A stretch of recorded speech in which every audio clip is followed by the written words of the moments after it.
Bonjour à tous, vous travaillez dans le secteur de la formation? Alors l'IA Acte européen, ce n'est plus un sujet lointain, de la science-fiction. C'est une réalité réglementaire bien concrète qui arrive très vite et qui va transformer votre secteur. La question aujourd'hui, ce n'est plus de savoir si vous êtes concerné, mais plutôt comment vous allez pouvoir vous y préparer. Allez, on plonge dans le vif du sujet. Il faut bien comprendre qu'on ne parle pas ici d'un concept théorique qui arriverait un jour. Non, c'est un règlement qui se déploie par étapes.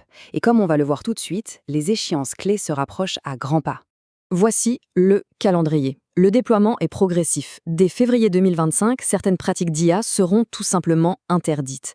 Mais la date à absolument entourer en rouge dans vos agendas, c'est août 2026. Pourquoi?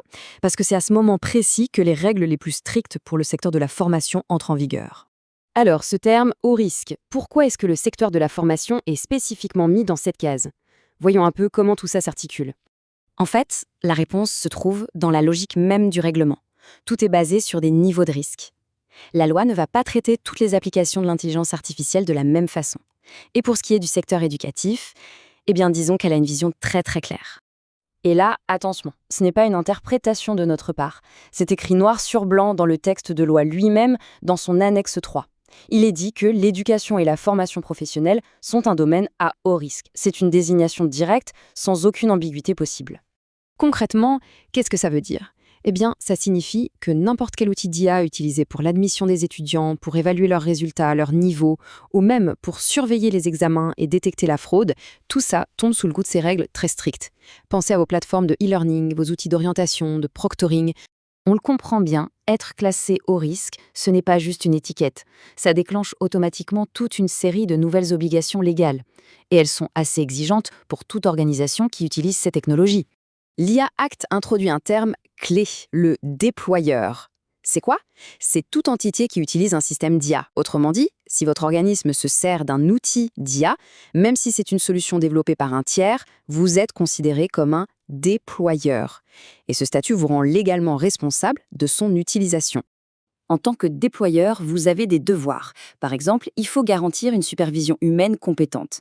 Il faut utiliser le système en suivant scrupuleusement les instructions, surveiller son fonctionnement, la qualité des données et surtout conserver tous les journaux d'activité, les fameux logs, pour une traçabilité parfaite. Ça n'est pas rien, c'est une charge de conformité assez importante.